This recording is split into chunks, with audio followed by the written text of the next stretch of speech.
Let me show you how to enchant your normal hairbrush for really long hair growth.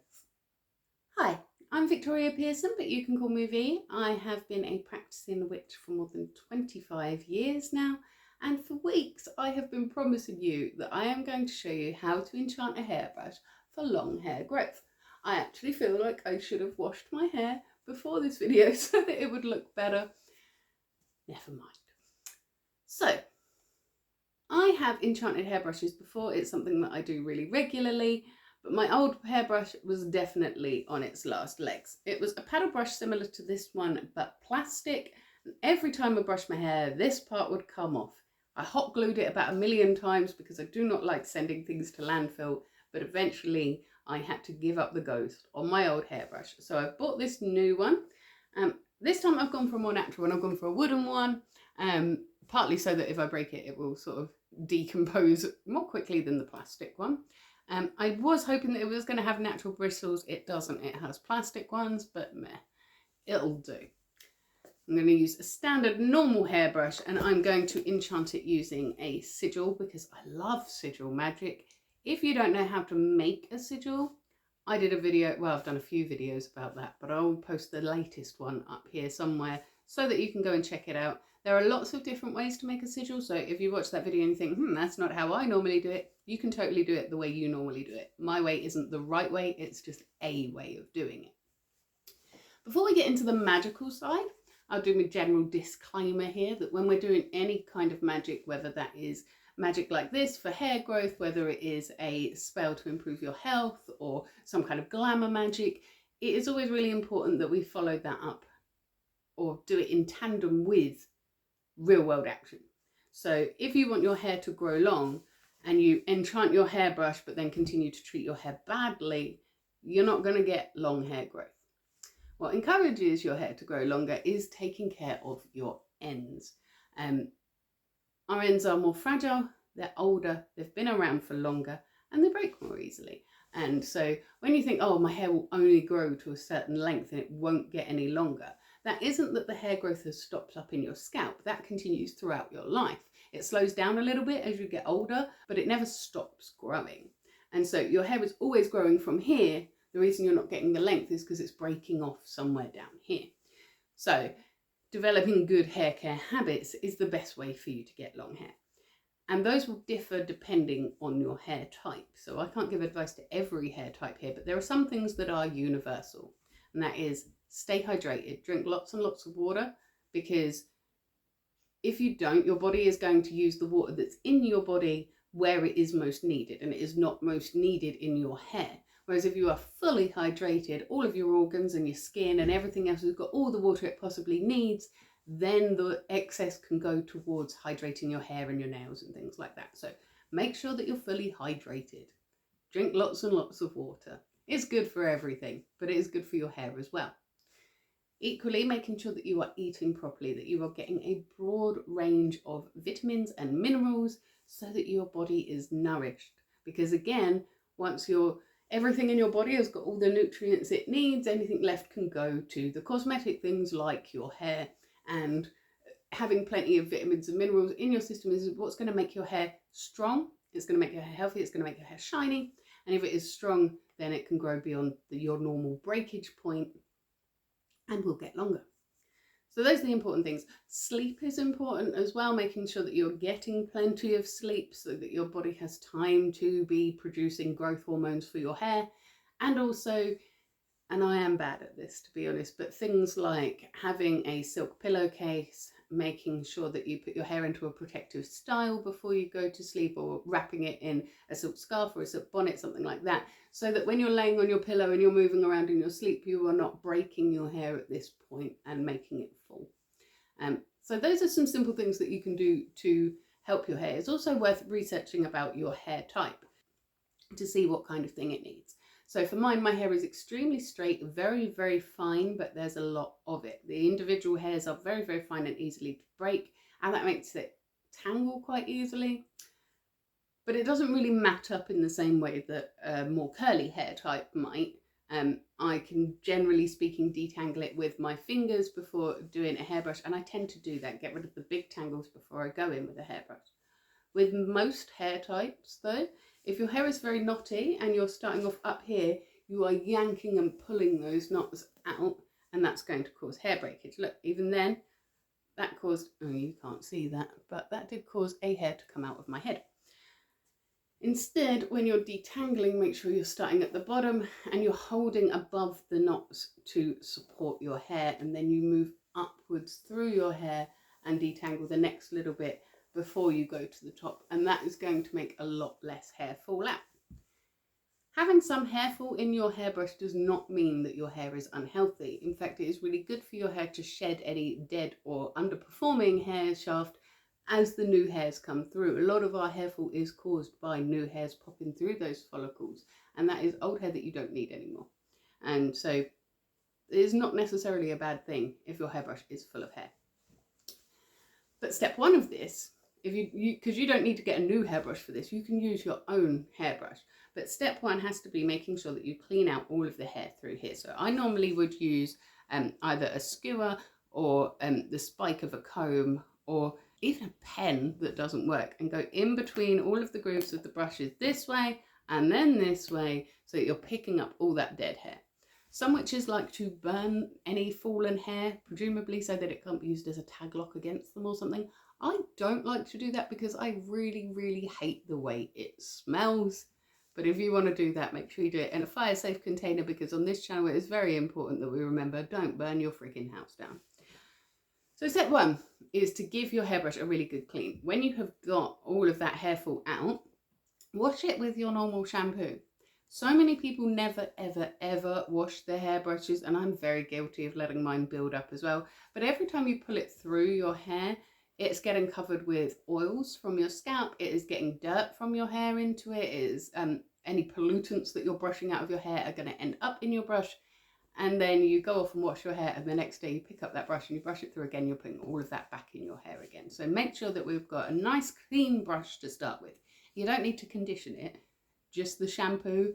But if you don't have a lot of shampoo, or you use a particularly expensive shampoo and you don't want to waste it on your hairbrush, you can use soap, washing up liquid, shower gel, whatever. Just make sure that it's really well rinsed afterwards, and then you leave it to dry thoroughly.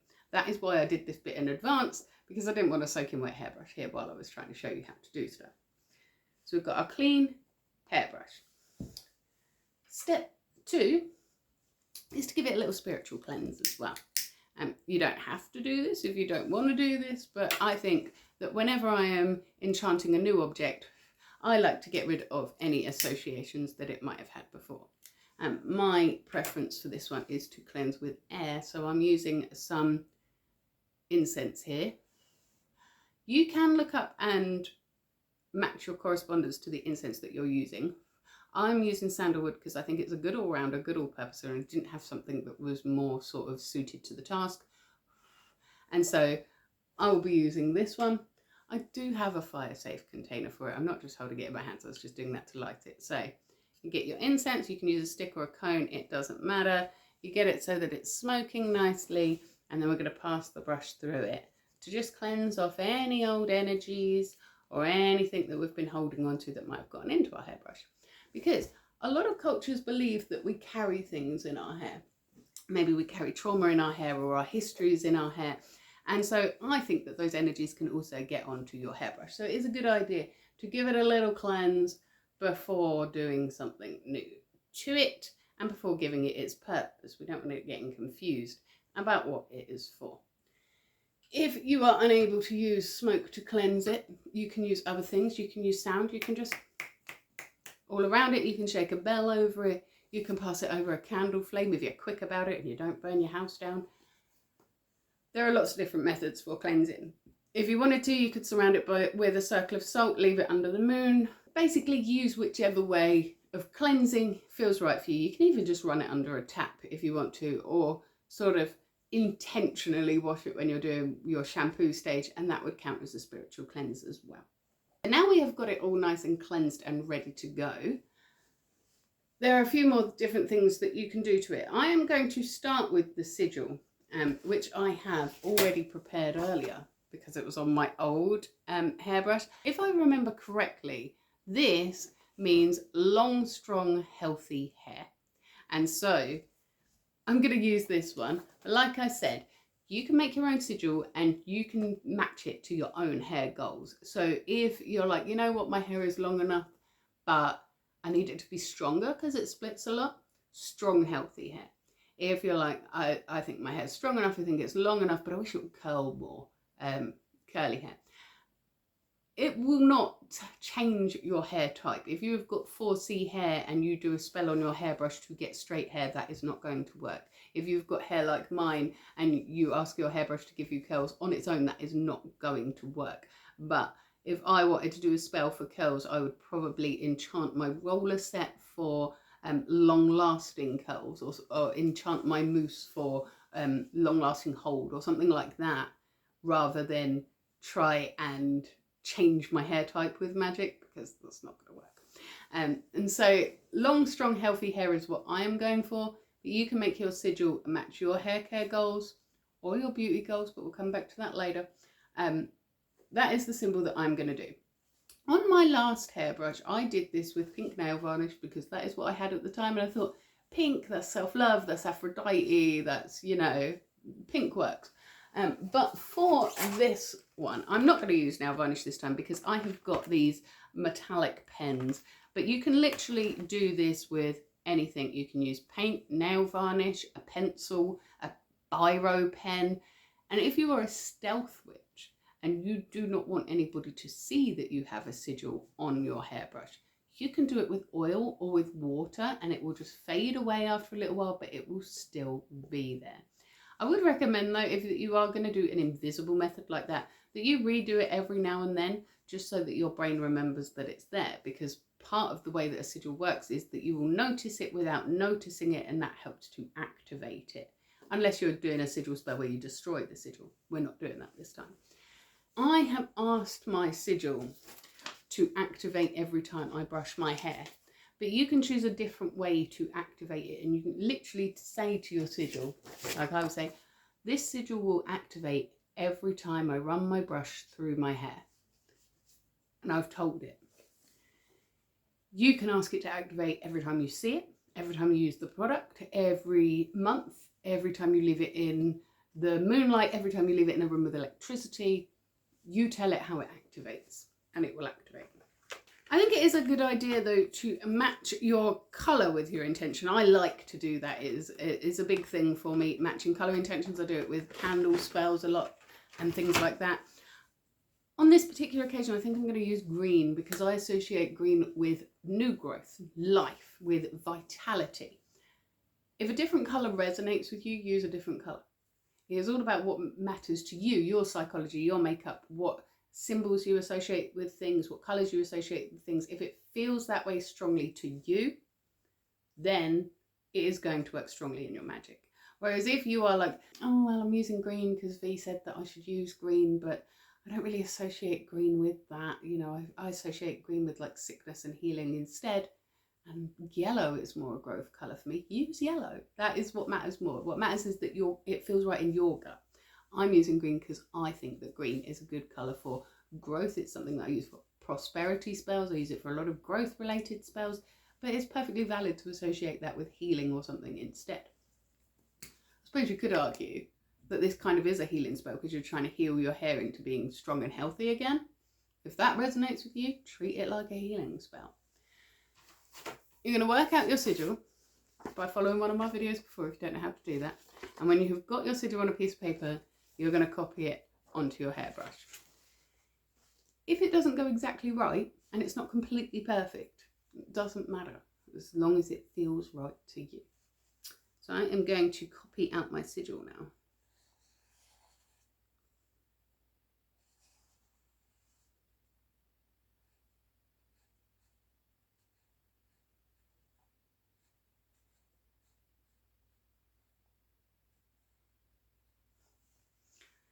And I have copied it out. I'm going to let that dry because it's pen, so it's smudgy. And I might decide later on to varnish over it so that when I'm washing my hairbrush, it doesn't just sort of come off. This doesn't actually look exactly the same as my old one because no sigil is going to look exactly the same unless you very meticulously plot it out. But it means the same. It knows it means the same. It knows what it means. It knows what it's for. And that is now on my brush.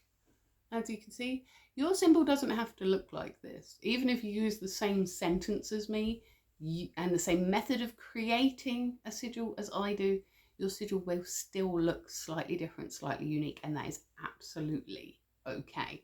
In fact, that is a good thing. Your magic should be unique and personal to you, your preferences, your beliefs, and your gut feelings.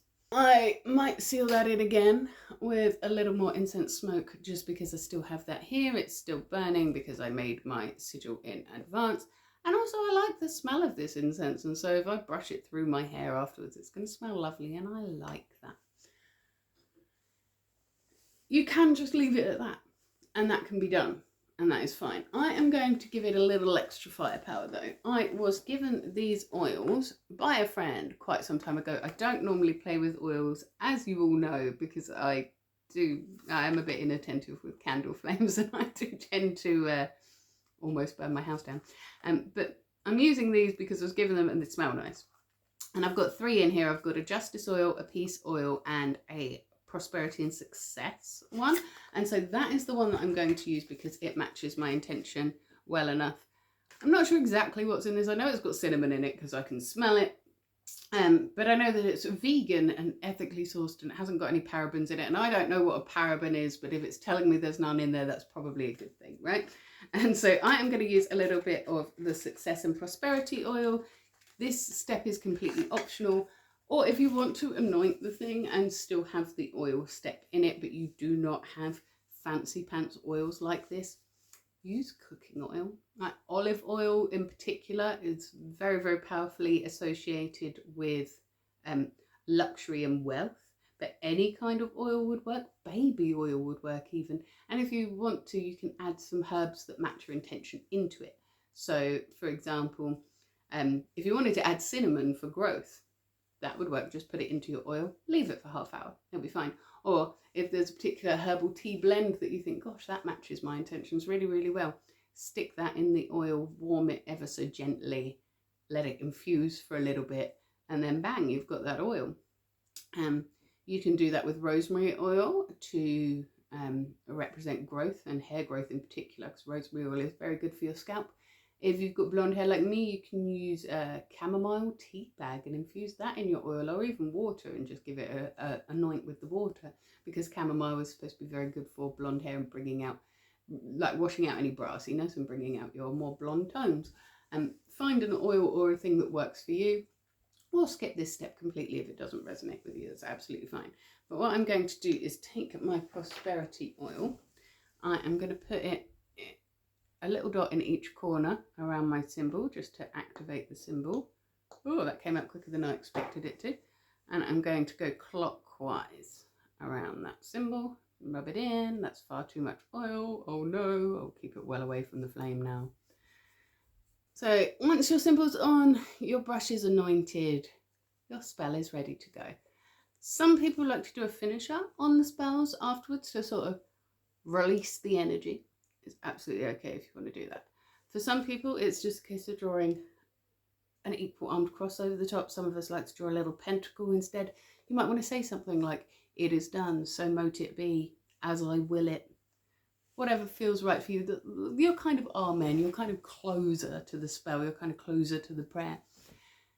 This symbol, you can put on everything that you use to care for your hair. You can put it on your brushes, you can put it on your combs, you can embroider it into your silk bonnet, you can stick it on a post-it and put it on all of your shampoo and your conditioner and your hair mask and everything else that you use.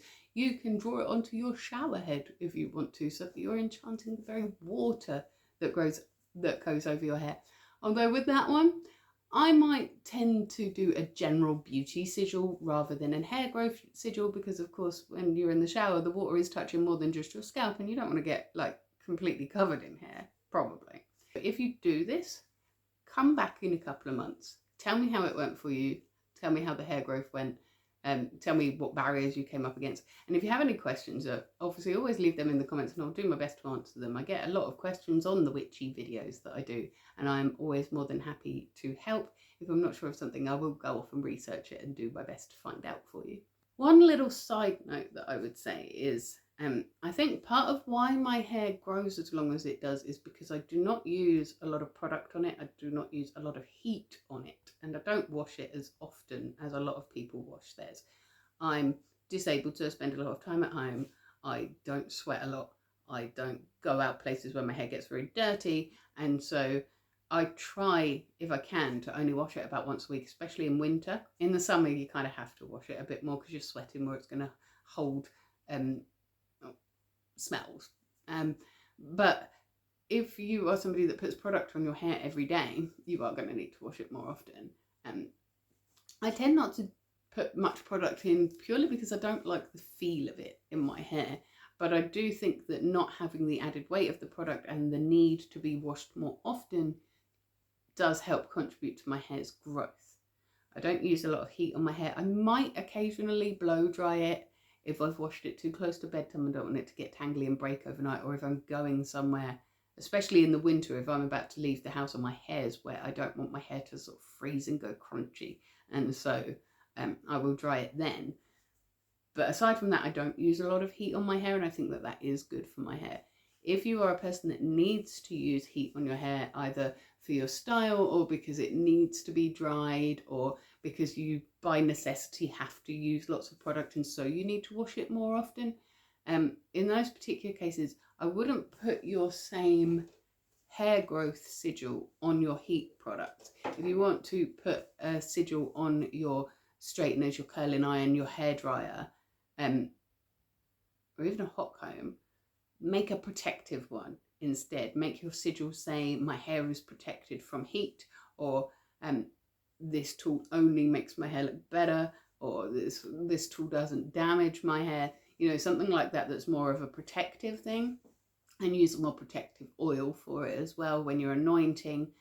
Be careful with putting too much oils on products that heat up, because then that can change the chemical composition of the oil. Make sure it is an oil that is designed to be heated up, like a cooking oil, or like a specific hair oil, or an oil that is designed to go in an oil burner and be warmed, because otherwise if you're warming up oils that are not designed for that, it can change the chemical composition. You can end up breathing in stuff that's quite toxic, and if you are using a hot thing around your head and face, we don't want you feeling woozy from fumes. So make sure that the oil that you use on those products is safe to use with heat. That's really, really important.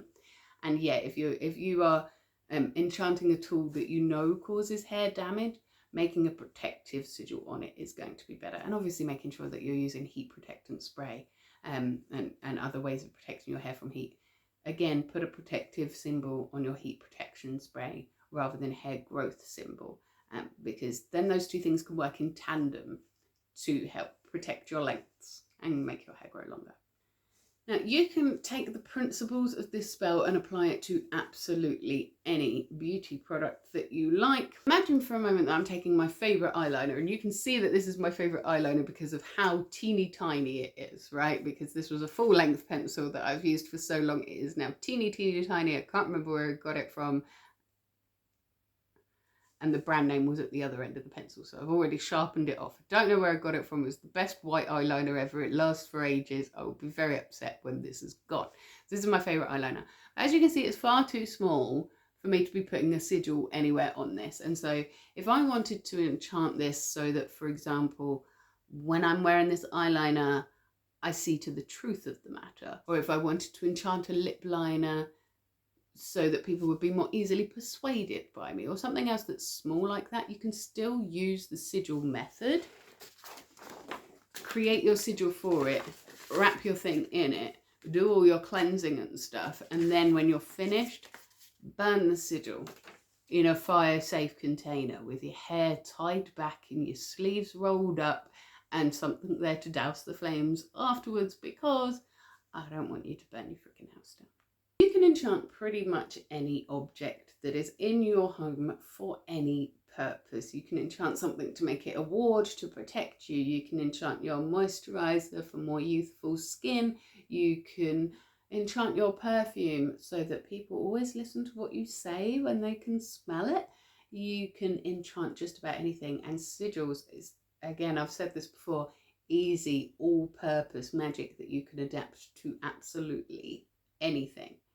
If you were to look through my house and look at the bottom of all my shampoo bottles, you would see all sorts of different sigils. If you look under my mat, you'll see a sigil. If you pull up the carpet, you'll see sigils. I dread to think what the people that move into my house after me are going to think when they move in here, and I hope that they all just give good vibes and don't give haunted house vibes, but there we go. Sigils are excellent for all-purpose magic, and for a task like enchanting a hairbrush for long hair growth, they are absolutely perfect. And I would strongly recommend sigil magic for pretty much any glamour spell that you choose to do. And glamour spells can actually be used as a base for all sorts of other different spells as well. So that was how to enchant a hairbrush. Now I have got so many ideas for my next witchy video, which will be in 3 or 4 weeks' time, but I'm not sure which one I want to do yet. I'm not sure whether it would be better to talk about order of operations first, because I've had a few people in the comments say to me, should I do banishing or protection first?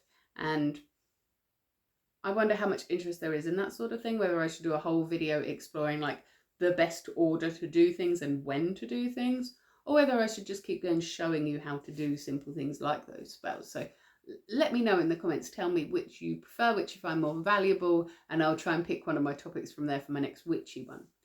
My next vlog though, Monday morning, 6 AM UK time, I do not know what I'm going to be talking about yet, but it's going to be something to do with learning to be more peaceful inside your own head, because that is the running theme through all of my content, is how do we get just a little bit happier? How do we make our life just incrementally a tiny bit more joyful? Sometimes that looks like magic, sometimes that looks like craft, sometimes that looks like going and exploring the world a little bit, sometimes it looks like pushing through a phobia of some kind. I am not organised enough to know what I'm going to be talking about next week, but I will be here talking about something Monday morning at 6 AM UK time. But if you can't wait until then to see me again, I will also be here every single morning in your shorts. I'll be taking a great big deep breath, inviting you to do the same, and I'll be letting you know something that I'm grateful for. Because when we notice those little areas of gratitude in our life, we prime our brains to notice more and more of them, and we feel happier. And in a world that is determined to make you miserable, joy is an act of resistance. So like and subscribe. Oh, don't, I'm not your mum, but either way, you have yourself a magical week.